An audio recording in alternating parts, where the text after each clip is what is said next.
My name is David Swor. The guy in the Dodger hat right there is DJ Cox. And the other guy we have here is Brian Howard, our catcher from Tennessee Temple days. And he's a huge Dodger fan, and I am so looking forward to this podcast. We're going to mix in some personal stories with some info on the Dodgers, and it's just good to see you guys again. I'm happy to be here, boys. Howard, it's good to see you, man. Like David was saying, you were a catcher in college. One of the most fun players that you'll ever play with, a guy that'll go to war with you, a guy that'll have your back no matter what, a guy that'll set you straight, a guy that'll do a lot of things for you, man. And we just loved having you. All the pitchers loved throwing to you. I'd love to go back. You were my roommate in college as well, so we would go back to the dorm and we would talk baseball. We would go over things. We would talk about different situations. Even if you don't remember, I'm pretty sure you do, but me and you would talk a lot of coaching stuff, and that actually came to fruition for both of us in our lives. You've been an amazing coach in the state of Tennessee, in the Nashville area for all these years, man, and you're a history teacher. You're doing a phenomenal job with the teenagers, man, which is your passion, which is my passion, dealing with teenagers, try to set their lives straight. On the right path and playing the game of baseball. And you just done a lot of amazing things for the game, a game that's given you so much, a game that you've given back to all these players over all these years, man. You're a great player. You're a great coach. You're a great man. You're a great dad, great husband, all those things, all the above, man. Check all the lists off. We're honored to have you tonight, man. It's been way too long since we've seen you.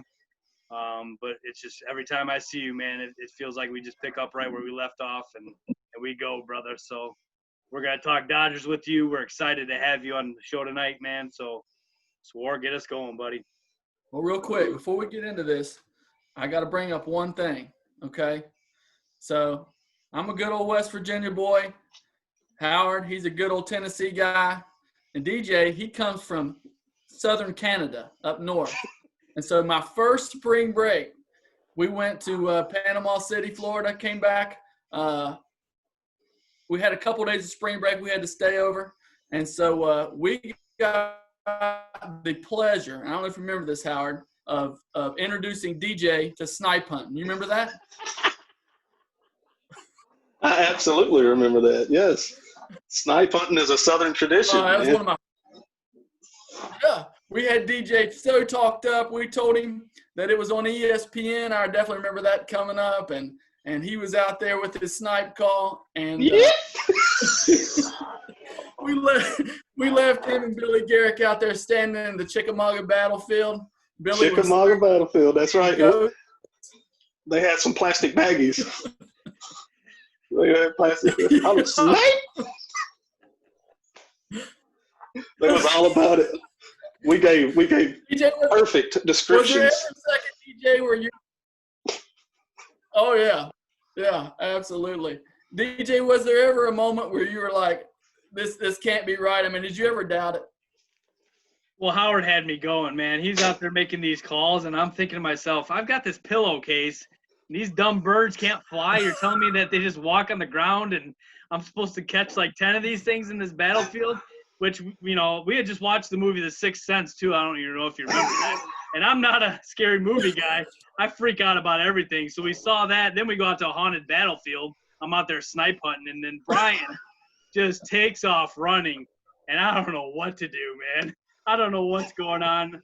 I have no clue. I remember we came back around to get Billy Garrick, and he was in the middle of the road sucking his thumb. So, and he cursed about 400 times. And I'll tell you what, man, you guys had me thinking that was on ESPN as well, and I believed you. Hey, you weren't the first, and you won't be the last, buddy. Oh, man, that was some good times. All right, we'll jump over into baseball now. Howard, why don't you tell us a little bit about the 2019 Dodgers? What happened? Well, to be honest with you, I think they had some playing time issues. I think they had a little bit too much talent that couldn't get in the game. And I think that hurt their chemistry. Now, Dave Roberts I'm a huge fan he does a great job of managing it. But I think egos came to play a little bit. What a phenomenal regular season, right? I mean, these dudes just played, and they won, and they were consistent. But then you get in the postseason, and you can't really share reps. You can't share at-bats and things the same way. And I think they got a little bit tight, and I think that's understandable. But I think they got a little bit of the, they should have won it a few times by now. So now they're starting to question it a little bit, and you got the Kershaw questions in the postseason, and I think it's a really difficult job to manage. And to be honest, this offseason, when it looked like we were unloading Jock Peterson, who I love, good player, but now he's back on the roster again, and we got to figure that out all over again, and it's going to be another issue. But depth is a beautiful problem to have, you know what I'm saying? But in a 60-game schedule, it's going to be so much more difficult to manage. So I'm interested to see how it goes. Well, the good news this year, as far as that goes, you have the DH now. Right. You have a place for Jock. But, man, I was looking down the roster for this year, and it's even worse than it was Absolutely. last year, man. They just got multiple guys at every spot. It is going to be interesting to see what happens. I did a little studying today when I was getting ready for this, and I think potentially there could be 4 guys on the bench every day that could be starters on other teams every single day. At least 4. Oh, you could argue maybe 5, but I think at least 4 every single day, which is okay. You pinch hit, but it's hard to keep guys happy in the big leagues, especially on a condensed schedule.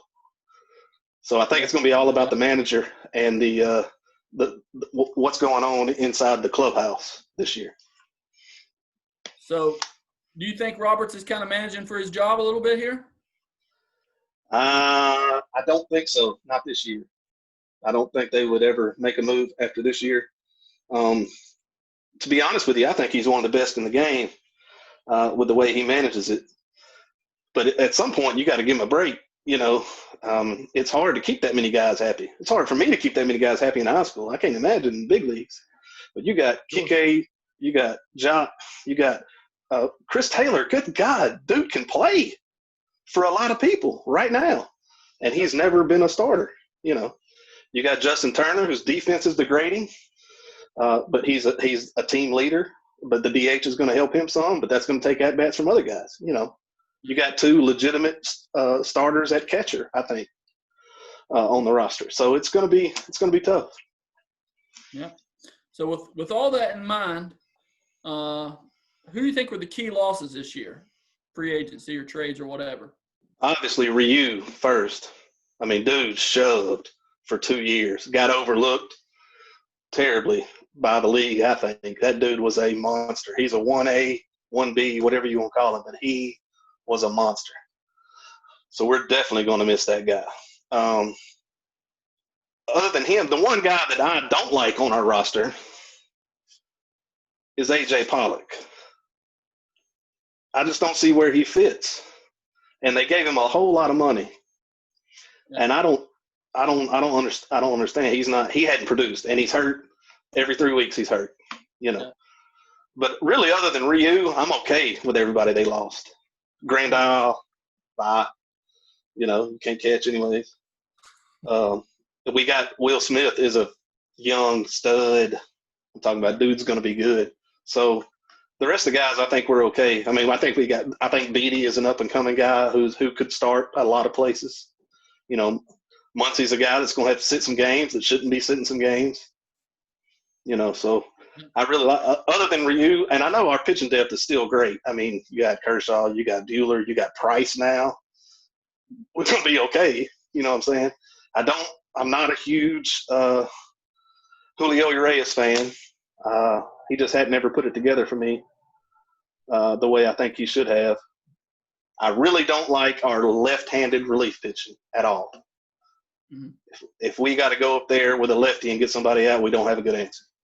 No. That's the only weakness I see in the roster. Now, I think Kenley is aging, but we got that young, I call him Gatorade. What's his name? Gasterol or whatever his name is. He's going to be good. Yeah. He's had some health issues, and that's why the whole trade thing backfired. But he's good. He's throwing free and easy 100 right now like it ain't nothing. So other than Ryu, I'm fine with what we lost. DJ, what do you say, buddy? So, I mean, I agree 100% with him. You lost Kenta Maeda, too, but I don't think he's going to be as big of a loss as Hunting Ryu was. That's a huge hole in losing that guy in the rotation. I'm going to go back a little bit to what you started with, Howard. Man, let's go back to Jock Peterson a little bit here. This is a crazy situation. Jock was traded to the Angels in the offseason, and now he's back. That trade fell apart. That is not good.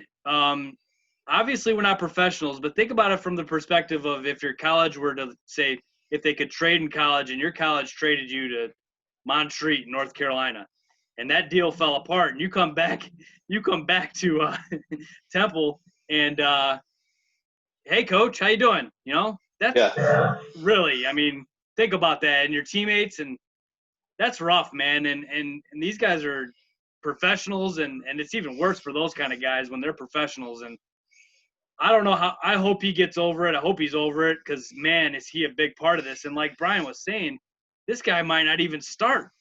Like, I mean, with the DH, I think he's going to be in there a lot more now. I think that helps the Dodgers a ton, to be honest with you. Having that DH is going to help them a lot because I'm with you, Brian. Pollock produced at the end of the year, but you can't rely on him because he's always hurt. His defense is okay. You know, he used to be really good when he was in Arizona, but he's fallen off a little bit. So he had one flash year. He had one flash year that was really good, but he hadn't really been healthy his whole career. And if I'm Jock Peterson and I'm sitting for A.J. Pollock, or if I'm Kike Hernandez and I'm sitting with Jock Peterson for A.J. Pollock, like, you know, I just see that being a bad thing in the clubhouse. I don't know how to manage that. Yeah, I agree with you 100%. Yeah, that would be rough. I mean, I think Jock had about 40 homers last year, if I'm not mistaken. I mean, I don't know how you're going to keep that out of the lineup. Again, for guys 12. With a huge flair for the dramatic, too. Yeah. I mean, that's a guy that would come off the bench in the eighth and drop a 3-run bomb and pimp it and run around the bases like, that's right, boys, I just did that. And then you get 3 starts the next 3 days, you know. Huge flair for the dramatic. But now he's been kind of shunned a little bit, and he's been vocal about it. I don't know if y'all have read any of what he said, but he said, you know, this is going to be hard. You know, these are guys I've said goodbye to. Dave Roberts told me bye, and all these guys told me bye, and how much they appreciate it. And we had our piece, and I was gone, and now I got to come back. It's going to be hard. Yeah. But I mean, you still got dudes. I mean, it'd be a good problem to have as a manager, but you still got to manage. I think this year, 60 games, we're going to see who the managers are this year. Over 162, I don't think managing matters a whole lot. But 60, it's going to matter. That's right. So, having said that, who do you think were the biggest additions this year? I know who one's going to be. Who were the biggest additions for the Dodgers? Obviously, Mookie. He's going to step in and be the man. I think he's I think he's probably a top 12 player in the league. Some people would say top 5, top 8, or whatever. I don't think he's quite there, but I think he's probably top 12, top 15 player in the league. But I'm not positive we have a true center fielder on the roster. We got guys that can do it, and we got 3 guys that can do it. What I'm really excited about is not only do we have some veteran dudes, but I'm looking forward to seeing guys like Gavin Lux get to play every day. I mean, that's a guy that he's got potential to be a dude. So while he's not really an addition, the door is open for him this year. And Price, Price is on our roster. He's probably going to be the 3, which you get into the playoffs, which I think the Dodgers will make the playoffs in a 60-game season. You go into a 5-game set and you got to go Kershaw, Buehler, Price. I like that. And I really like the fact that he's kind of gotten over the hump a little bit as a postseason pitcher. And I also like the fact that he's not dealing with that northeastern media anymore. It's going to be a little bit more relaxed, a little bit less pressure. Sometimes that's not a good thing because then the Dodgers always lose and never win the big one. But I think that could help a guy like David Price. He's a little chippy and he's a little in my opinion, a little immature at times. But I think with the guys around him, if you got to go to a 5-game set, you got those 3, you're in pretty good shape. So obviously Betts and Price is going to be a huge addition. Yeah. DJ, what do you say, buddy? I agree. I mean, it obviously starts with Mookie Betts. I agree with Howard. A lot of people do put him in the top 5. I don't think he's quite there. I do say he's a top 10 player in the league, no doubt. And I don't know, man. I just – and we'll get into this when we talk a little bit more about the Red Sox, but what an absolute steal of a trade for the Dodgers. I mean, this was a steal. I cannot believe to this day that the Red Sox let Mookie Betts go. What in the world were they thinking? And this is a big reason why I didn't want the Cubs to get rid of Bryant. Okay, we still got 2 years of him under contract. Yes. Should we trade him? For what? Do you see what the Boston Red Sox got for a top 5 player in some guys' minds? Nothing. Absolutely nothing. And if you're the Red Sox and a team that in contention every year with all that money they got, and you're trading Mookie Betts for Verdugo and a couple other minor prospects, you're nuts. And the Dodgers got David Price and Mookie Betts out of that. One of the greatest steals of a trades I've ever seen, to be honest with you. I mean, that's up there in the top 5 just absolute steal trades of all time in the entire history of the game. And I still to this day am pinching myself thinking, man, look at that outfield. Are you kidding me with the guys they got in that outfield and the potential that they have to throw different guys? And like you're saying, man, Dave Roberts has his hands full trying to get all these guys in the lineup. One of the guys you mentioned that I absolutely love, he actually might be besides Kershaw, my favorite Dodger, is Chris Taylor. Man, that guy, second, short, third, first, left, right, center. I guarantee you if they want him to catch, he'd catch. He'd go on the mound and do whatever. He'd do all 9. I guarantee you it for that team. He'd do whatever he had. His numbers aren't the greatest. He's not the greatest player in the world, but you need a Chris Taylor on your team to win. And what a player to have, no doubt. And he's also got that flair for the dramatic. I mean, he's had some big time knocks, some big time plays. He had to go play shortstop 2 years ago in the World Series and did a heck of a job. Fielded it clean, hit over 300. I mean, dude just plays. I love him, and he's still going to have to sit. That's the only thing I hate about it. Verdugo was a big loss. I mean, that guy can play. Now, luckily, we've got some youngins coming up. One cool thing about this year, we got Mark Pryor is the pitching coach for the Dodgers. And I'm interested to see how that goes because I don't know. I don't know how that's going to go. But, I mean, that's a big-time dude, and that's kind of the trend now in the big leagues is you hire old dudes. But I'm not sure. I'm more towards the old heads that have done it for a long time. I like that path. But now we got Mark Pryor handling this staff. Think about the dudes on this staff. You got old dusty-headed May in there who throws at 150 but gets beat by 16 every time he pitches somehow. Urias, one eye looking at you and one eye looking for you. And not getting a lot of innings. He's got to handle it. Another addition I just thought about, you were talking about additions, Joe Kelly is going to be a big help in the pen. You're talking about a 7th-inning guy, maybe an 8th-inning, 2-inning save guy, because Kenley hadn't been I think he's on the downward slope. Kenley, now maybe it's just because the Astros knew what pitch was coming, but I think he's kind of on the downward slope. He needs another pitch. But we'll see how it goes. Maybe he's developed one, but he needs another pitch. I want to add to the Mark Pryor comment, David. I know you love this. Oh, I'm sure. No doubt. I'm excited about Mark Pryor being the pitching coach, man. I love that guy, as you know. That's my guy. I used to go watch him pitch for the Lookouts when we were in college all the time. Yeah. And, I mean, all of us would go to games all the time and watch him play. And Brian, do you remember this? I was talking to David about this one time, but I'm going to bring up Honeycutt because he was their pitching coach forever, it seemed like. You remember Honeycutt coming to Engle a lot? And he would come in and help us out a little bit here and there. And that was pretty cool, man. He had him come in. I don't know if you were down there catching bullpens when he was around and everything, but he always wore his hat like this. He had the lettuce hanging out the back. and he'd talk real short sentences. He'd be like, "Come on, kid, throw that pin, boy." One of my yeah, no, that was him. Honeycutt. Yeah, I mean, he's done it for a long time, and he's got that credibility. So I'm just a little worried about the young staff. Yeah. But Roberts he's a groomer of coaches, and he wants to spread his tree. You know, he's not a guy that's going to hold on to guys for a long time, and I respect that about him. He wants to train them to go do bigger and better things, which is cool. But I mean, that's a lot of big egos to manage. I mean, what's Mark Pryor going to tell David Price or Clayton Kershaw? You know, it's going to be difficult.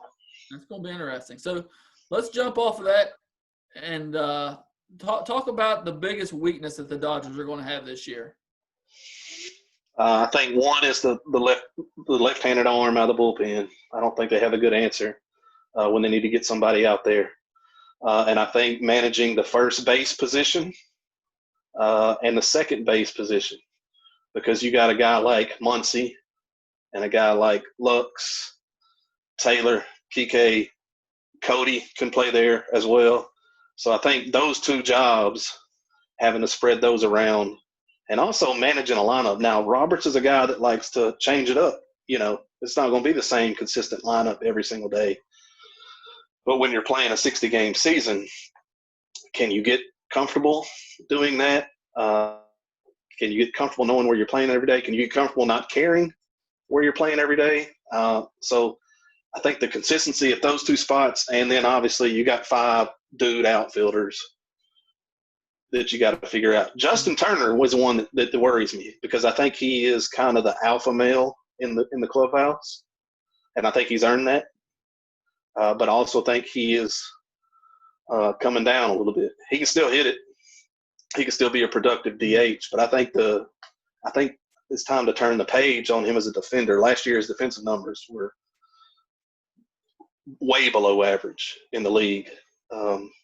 But he can still hit it, and he's got a flair for but they love to hit him in that 3-4 hole. I mean, they'll hit Bellinger in the 5 hole a lot, and I don't understand that. I'd hit him 2 or 3 every night, you know. But I think it's just managing the lineup. All right, DJ, what do you say, buddy? I'm with Howard on Dave Roberts. This guy, as a player, was one of those guys that you love to watch. Was one of those guys that played 100% every day. He's a manager that I feel that I would run through a wall for, just the way that he goes about managing players as human beings. I think that these guys get behind that, because there's a lot of egos, as Howard said, man. There is a ton of egos on this Dodgers team, and I don't know how he does it, man. He's got to have a good bench coach next to him. He's got to have guys that, you know, hey, look, this is a sprint this year. You know, we're going sprint to the finish. We got to figure out a little more of a steady lineup this year and go with it. And I'm with you, Howard, man. Pollock might be that guy that I'm on the fence about, even with Jock as, you know, I think Jock should be playing defense over him too. But, man, with all these egos and all that he's got his hands full. I think he's a great manager. I do think that this team is built to win the World Series this year. They very easily could do it. Roberts has got keys to the Cadillac, man. These guys are legit, and there's no doubt about that. He can very well. I have a lot of faith in him to be the guy that does this. And I don't know about you, Howard. I want to kind of get your thoughts on this too. So I feel like I watch a lot of Dodgers baseball. Here's the reason why. So games start at 9 o'clock here, Chicago time, out there with the Dodgers. They're late games, and so sometimes when you're laying in bed getting ready for the next day, I got the MLB package. I turn the Dodgers on, man. I love to watch Vince Scully announcing, man. That's, to me, the greatest announcer ever. No question. But I get in there and watch him talk baseball any day. And a little bit of a problem I had was sometimes Roberts goes to the pen a little early, a little late. But to me, as a high school coach, and I don't know if you agree, game managing, to me, the hardest thing to game manage is when to take your pitcher out, who the right reliever is, how to stick with him for however many innings you need out of him. I think managing the pitching throughout a game, for me, is by far the hardest part of coaching. Yeah, and that's the hardest part of comparing that to what we do is when he's managing his bullpen, he's thinking about not just today, but we got 3 games in the next 4 days that I've got to think about as well. So a lot of times I'm with you. I think in high school, my opinion is if you think you might need to take him out, take him out. Take him out. Don't wait until you say, oh. But in the bigs, you gotta manage it a little bit differently. But that's my problem with our bullpen is while we got some young guys that really shove it, I'm not still if we get that starter, the new trend, the starter that only goes 4 or 5, that 6th, 7th inning is what scares me. I'm okay with Joe Kelly late. I'm okay with everybody else we got, but I just think they need to take Urias, so they need to take Dustin May, and they need to turn him into a left-hand specialist. And even if they don't get very many innings, let's get that big out. And they got some young guys, that can do it, but they don't have any left-hand pitching depth in the bullpen at all. So that worries. And Roberts does do that sometimes. I think he errs on the side of trusting his pitcher a little too much. The guy that's in the game. Yeah, I would agree. I hadn't really watched much Dodgers. I knew that they were stacked, but I told DJ today through text, I'm not a big fan of their pitching staff, even their starters. I mean, oh yeah, now listen to me, hear me out. I've got to see David Price now for the last 4 years playing against the Yankees, and if either they knew what was coming or he can't step up in the big show because they teed off on him. And I do think it's going to help him being away from that media. He obviously hated it there. I think that's going to make a big difference. Obviously, Buehler and Kershaw are studs, but 4 and 5 is a big mashup that you don't know what's going to happen. May might be a stud, but he's also 23 years old. Yeah. Urias may be a stud, but he's not been consistent his whole career. Wood had an ERA over 5 last year. And so, that top 3 looking pretty good. Behind that, not so good. And then you get in that bullpen. What happens if Kenley Jensen sucks? You know what I mean? He was pretty mediocre last year to begin with. Kelly's been up and down. That bullpen is kind of thin.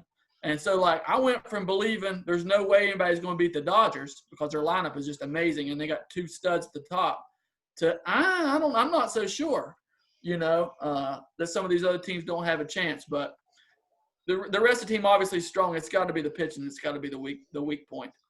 I think Alex Wood and Stripling and those guys are good major league pitchers, and they can win a game. They can get you some big outs.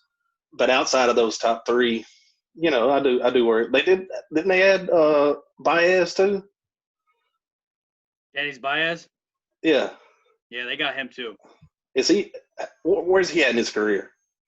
Old, washed up? Yeah, I think so. He's going to be in the pen, and he'll be a guy that you can maybe catch lightning in a bottle with. I don't know how much they're going to get out of him, but like you said, I mean, those guys, you got Stripling too. He was you just mentioned him. He's another guy that got traded with Jock. So, I mean, he's feeling the same way Jock is right now. So I'm hoping he pulls through too because he could be a starter too. Yeah. They got options. So he's a pitcher. Just show up every 4 days and do your job.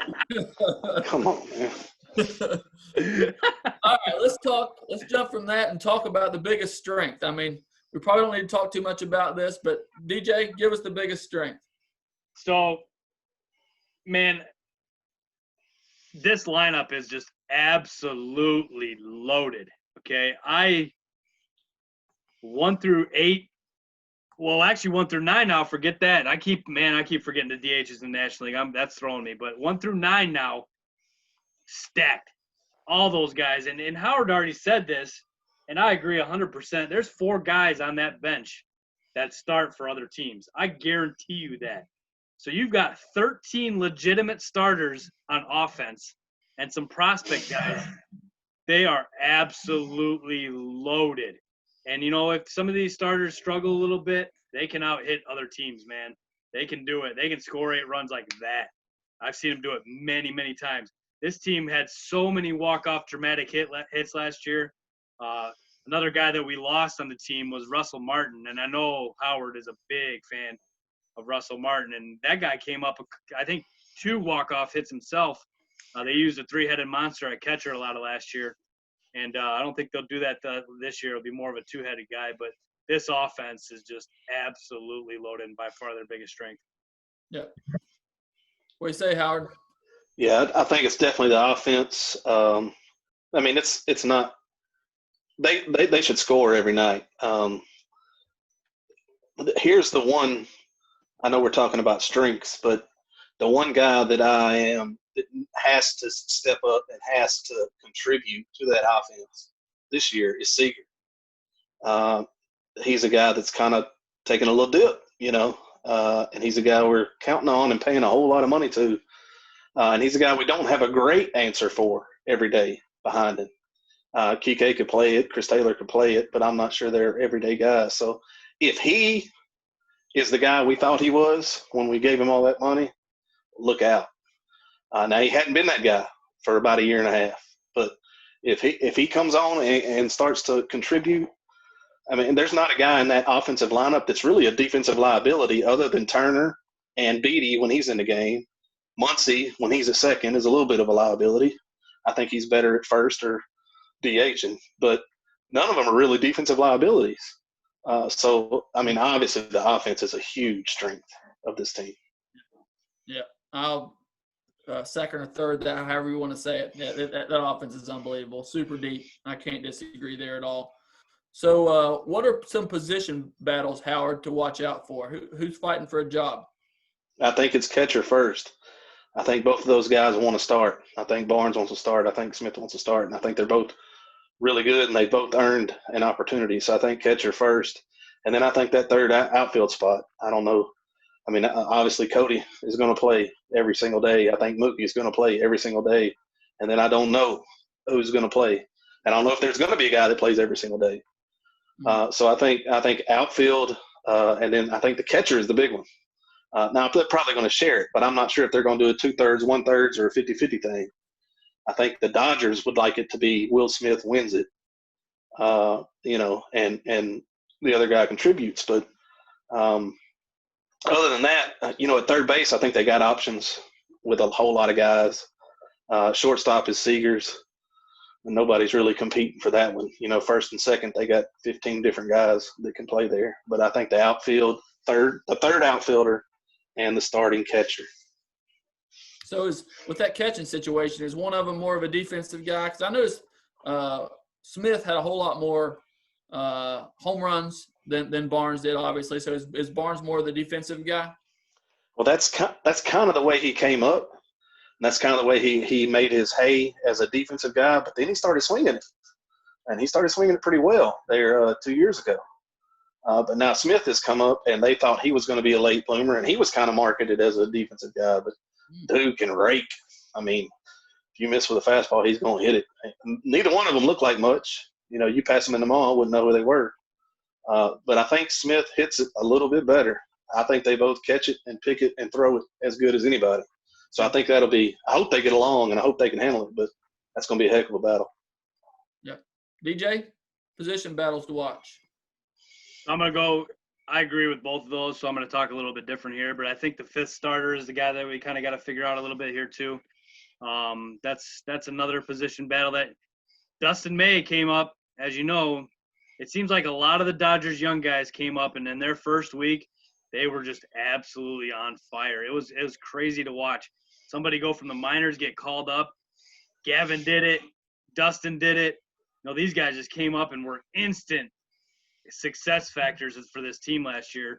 And if Dustin May has the stuff, he could sneak into a rotation spot and kick one of these guys out of there. I'm a lot like Howard.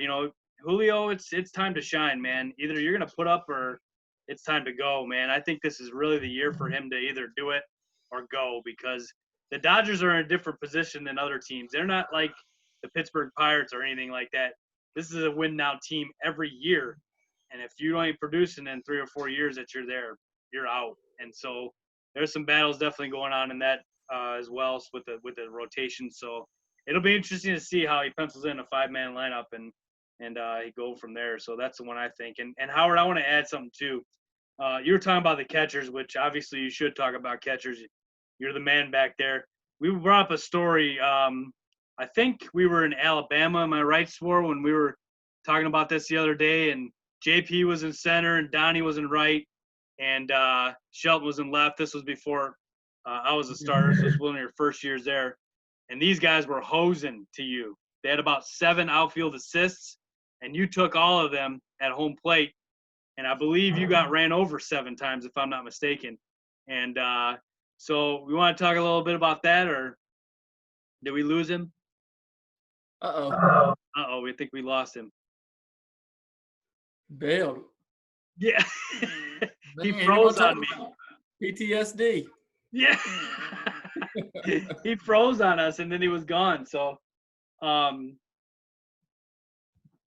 that's okay. We'll see what we can do here. But I'll talk a little bit more. Let's go with best case scenario, Swor. What do you think about best case scenario for the 2020 Dodgers? Well, best case scenario is it's World Series or bust for the Dodgers. I mean, they're built to win it. They made big trades to win it. They gave up a good prospect to win it. So best case scenario is those young guys start coming through. The back end of that rotation figures itself out. Everybody stays happy, and they make it to the World Series. And like I said, I think that's a pretty likely outcome at this point. So I agree 100%. This team is built to win this year, and I think that you're talking about like the Yankees and the Dodgers are the 2 teams that I feel are going to be in the World Series this year. And being the second guy, second team being the Dodgers, I'm kind of hoping that they knock the Yankees off and win the World Series this year. They haven't won the World Series since 1988, David, and that to me is very hard to believe. Like the Dodgers haven't won the World Series since Kirk Gibson was doing this number with one leg off of Dennis Eckersley, which is by far in the top 5 moments all time in baseball history, if you ask me. Sure. This guy could not walk the entire game. Could walk. They didn't even know if he was going to play the entire series. And he goes out there with one leg and hits a home run off the best closer in the game in Dennis Eckersley. Hall of Famer who pitches 7th, 8th, and 9th for his saves.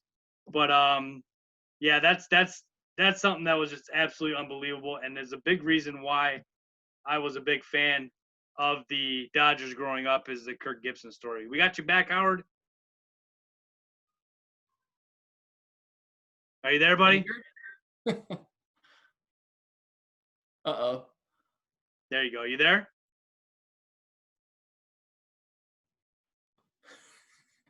We're having some technical difficulties here.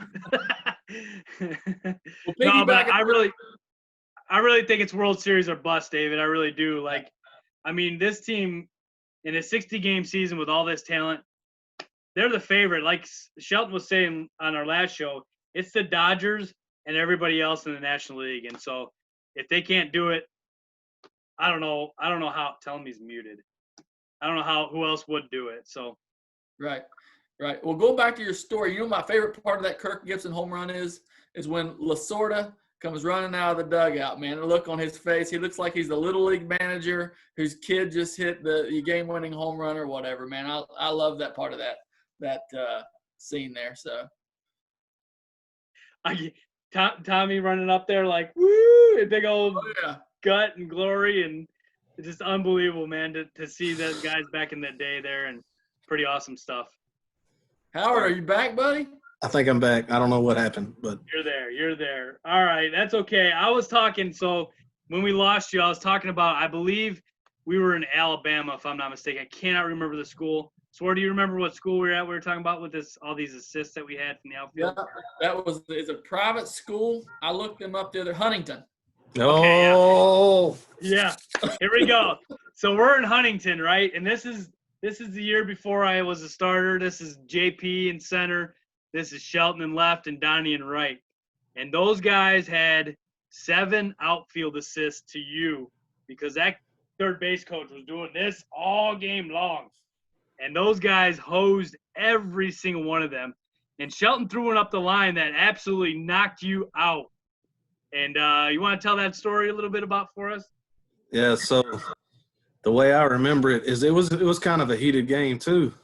I was doing a little jawing. I did that a lot. And Shelton threw a guy.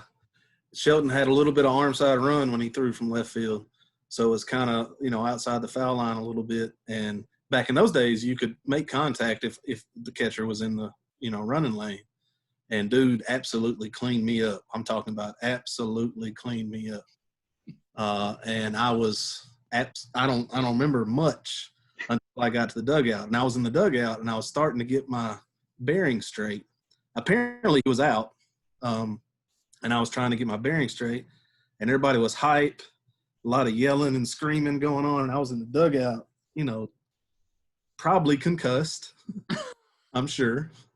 And Coach Hall, bless his heart, wanted to know if I was okay, if I could keep going. And he was all he was like right here. You okay? You okay? You okay? You okay? You okay? And I was like, leave me alone. And I said some bad words.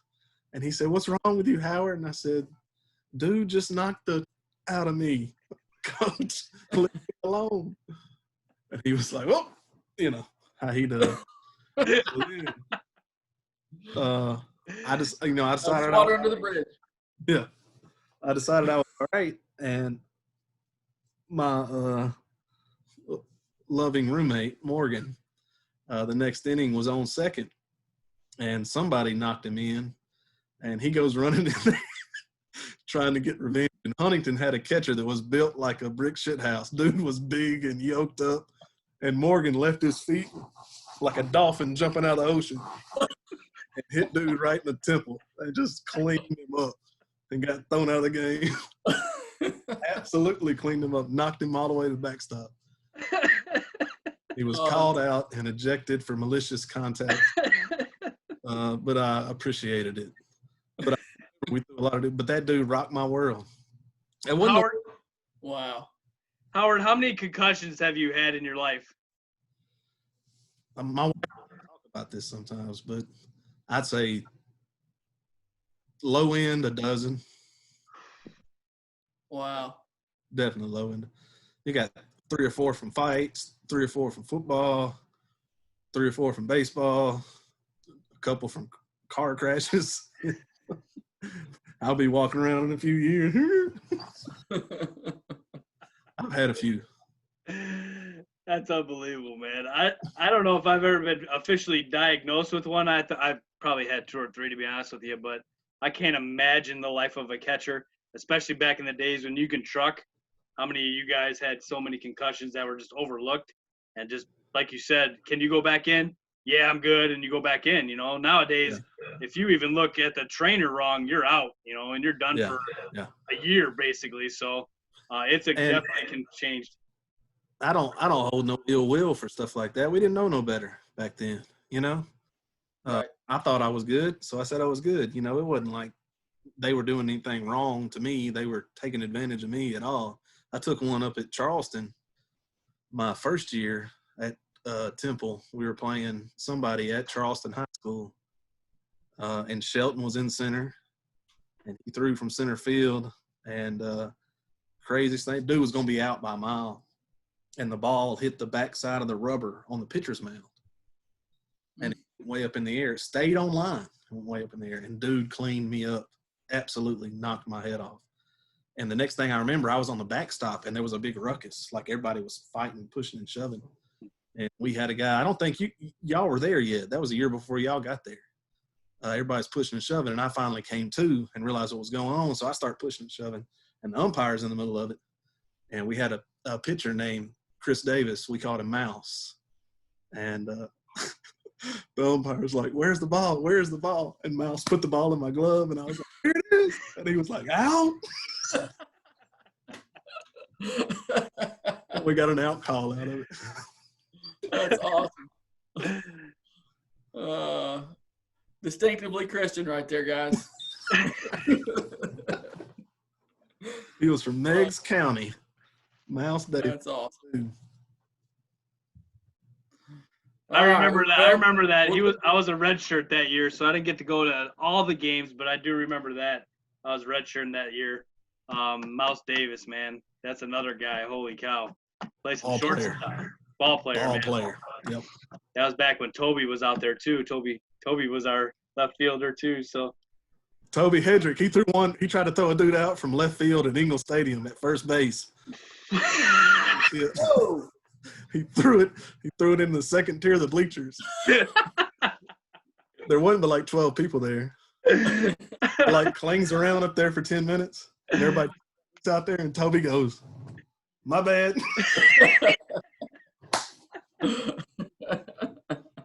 South Pittsburgh's finest, Toby Hedrick. Awesome. Wow.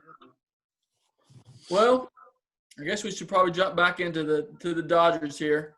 Howard, we talked about the best case scenario, which is World Series or bust. That's how they're built. So what's the worst case scenario for the Dodgers? I think worst case is that Mookie is not invested due to his contract and the shortened season. I think with the 60-game season, I think pitchers are going to be tentative at the beginning of the year. And I could see that bullpen depth becomes a big-time need, and that would be a weak point for the staff. Like if guys have to come out at 80 pitches, have to come out 75, whatever, for the first 20, 25 games, and you dig yourself a hole, you're looking at – I don't necessarily think not making the playoffs, but I could see the shortened season hurting a roster as talented as this one, because over a longer season, this roster would rise to the top. Yeah. Hey, did you guys know that at the All-Star break last year, the Pirates were only one game out? Did you know that, DJ? No, I forgot about that. You're right, though, because I remember them being right there with in the mix with. I'm like, why? Well, I'll tell you why. Is because the Pirates beat the Cubs. It seemed like every time last year, so that doesn't surprise me. And the Nats weren't that close. Yeah, at that point. That's right. A short season, man. You just don't know. No. I mean, it's going to be a sprint, and so it's going to be those new young rosters scare me. Yeah. Yeah. DJ, what do you think, buddy? What's the worst case scenario? Well, I think, to be honest with you, if they don't win the World Series this year, it's the worst case scenario. And I love Clayton Kershaw. I just had a boy, Howard, 2.5 weeks ago. Our fourth kid just came, and I named him Clayton, and a lot of that has to do with Kershaw. Man, I just absolutely love Clayton Kershaw, and I'm sick and tired of the playoff numbers, man, because it's a thing. It's legit. Like, the Dodgers get there, and they got 3 absolute studs on the mound, and Kershaw just get bombed. And we found out a reason why that happened a lot of, with all the cheating going on and everything. But I think that, the worst case scenario is that happens to him again. And, I really believe this. If it's not Jack Flaherty that wins the NL Cy Young Award, it's Walker Buehler this year. I really think that kid's the real deal, especially only having to make 12 starts this year. He's going to let it fly, and that guy's an absolute stud. And, if Kershaw struggles in the playoffs again and they don't make the World Series, absolute worst case scenario. Kenley, too. If Kenley struggles in the playoffs again, he's had a tendency to, give up some big-time knocks here lately. But I think it's mental with both of them, and trash cans. But, hopefully that stuff is over with and they can just go play. But Buehler is a stud. That dude is a strike thrower who is down in the zone, who's got 3 pitches. I mean, that guy he's a 1 on every other team probably. Oh, yeah, definitely. Yeah, I agree with you guys. I don't think there's any way they don't win the division, right? I mean, that division's pretty weak. The Padres are young and talented, so they could potentially be kind of scary, but they got to win it all, or it's a disappointment. And I actually think Dave Roberts might be managing for his job. I really do believe that. Last year, you kind of heard a little bit at the end of the year because we keep kind of coming back to this same point. And so if he doesn't get them in the World Series at least, I think there's going to start being some whispers about his job. I mean, maybe I'm wrong.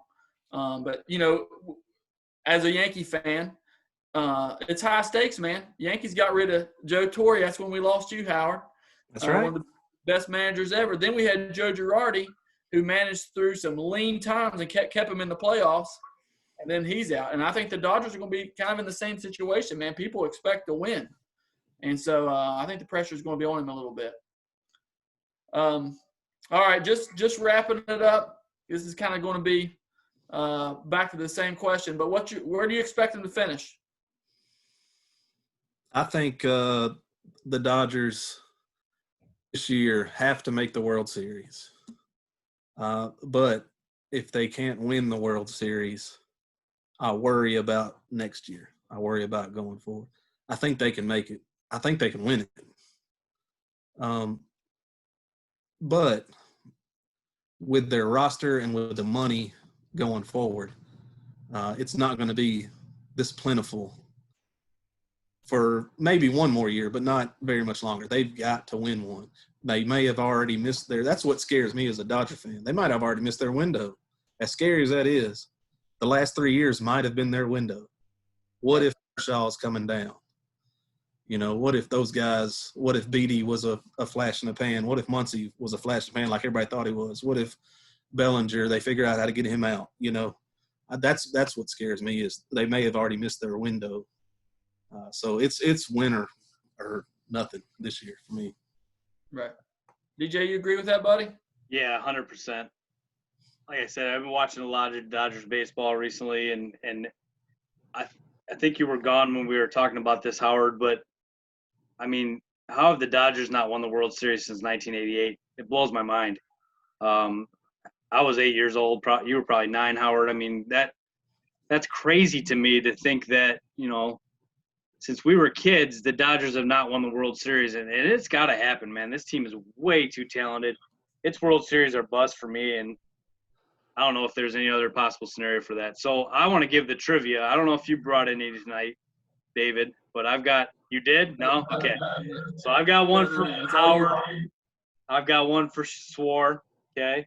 Howard, I'm going to actually give you the option on this of taking which trivia question you want, okay?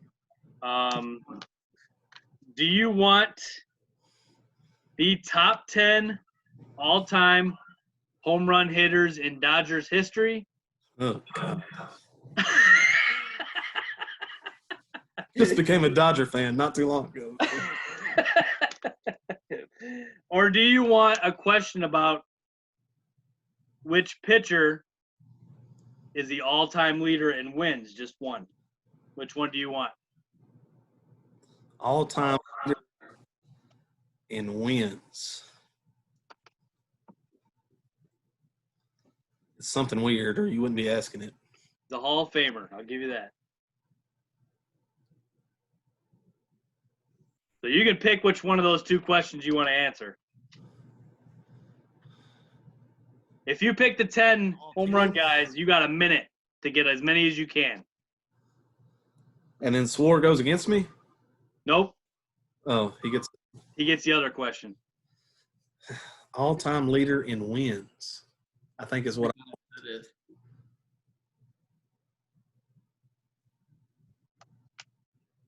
Oh, God. I think you need to take the list one. You can name some of these guys. Piazza? Yep. I would have forgot that one, just to be honest with you. I don't know why I would have forgot it, but I definitely would have forgot that one. No, I want to go back to the wins. All right, who you got? It's Kershaw. Kershaw's 5th. Oh. I would have thought Kershaw would have been a possibility. This guy is a Hall of Famer. What about So, David, do you want to steal? Don Drysdale, man? Nope. It's not Don Drysdale. He's second, I believe. Hall of Famer.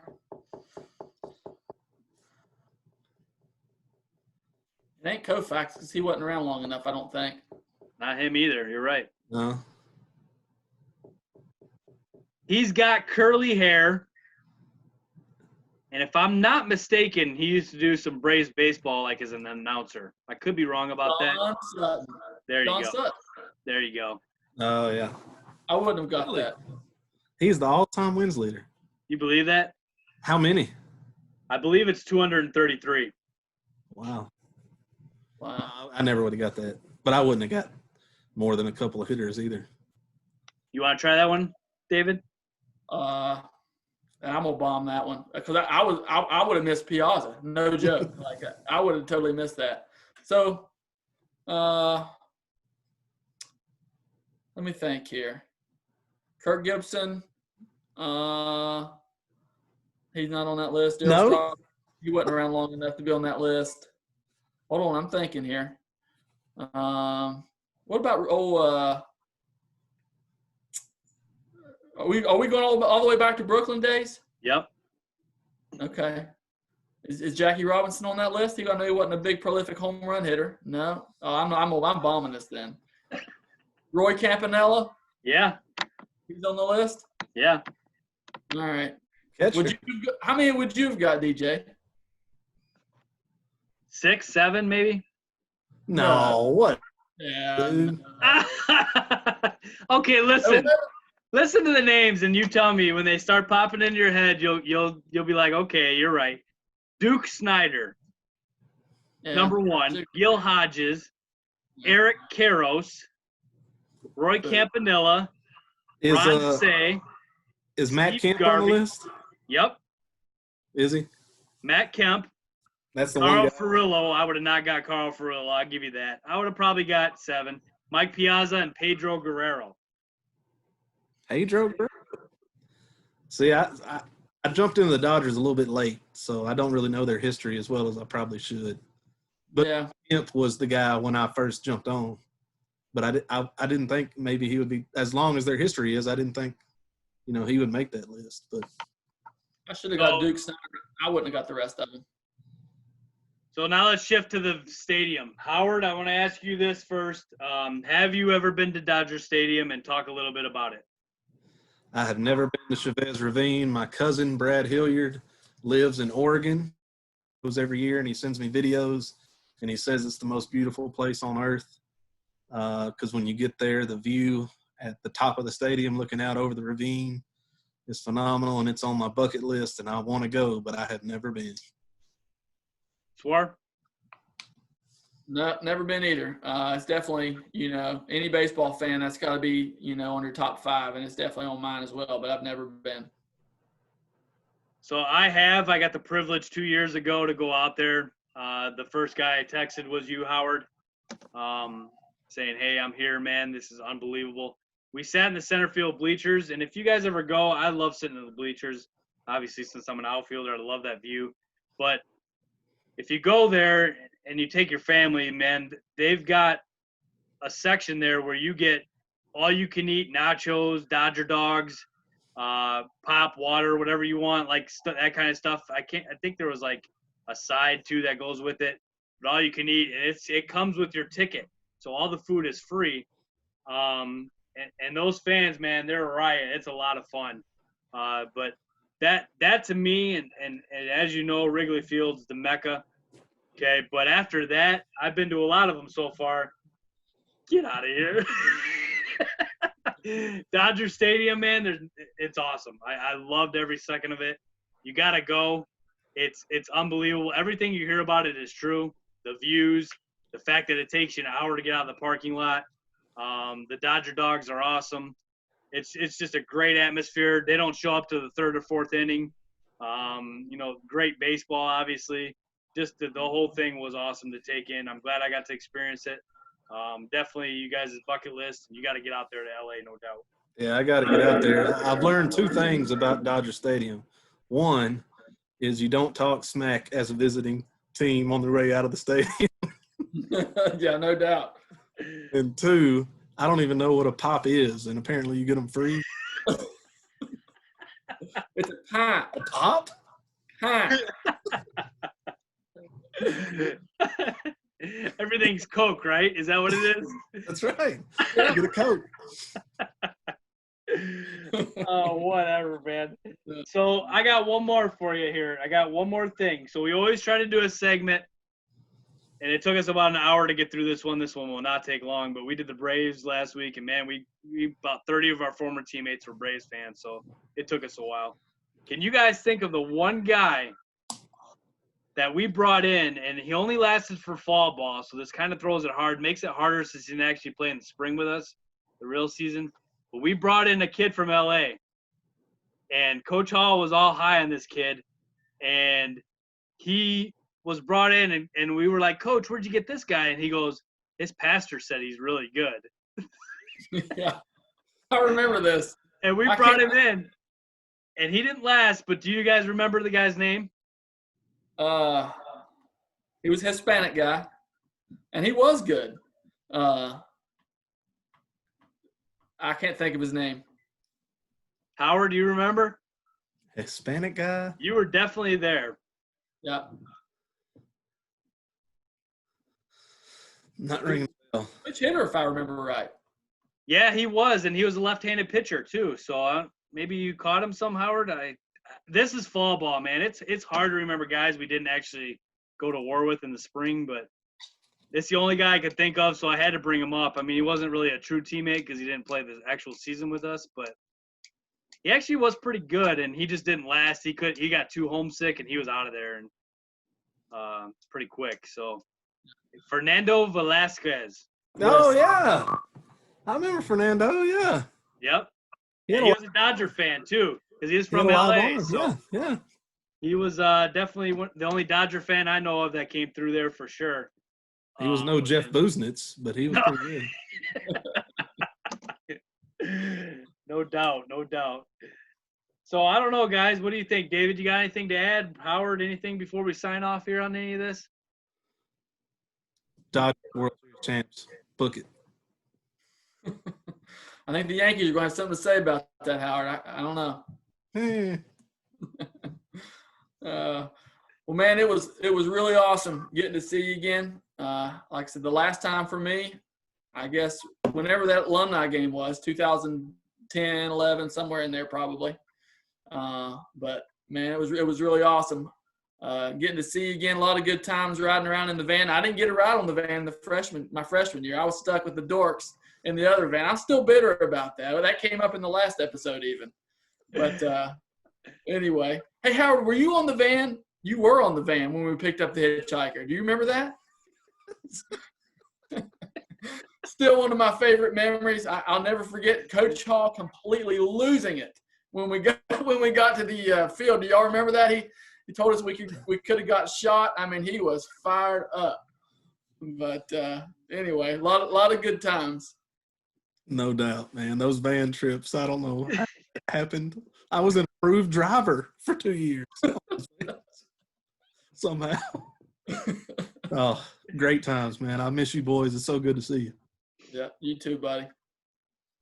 Yeah, you too, Howard. It's good to see you, man. And thanks for coming on tonight. We really appreciate it. I know this took a long time, but it's been way too long since we've seen you, and hopefully we see you again soon, buddy. Absolutely. Love to do it again. All right. So if you've watched this long, you're a true fan. You're one of our 11 viewers. Tuesday is the Miami Marlins with Marcus Mortensen and the Tampa Bay Rays. It's a 2-for-1, so tune in.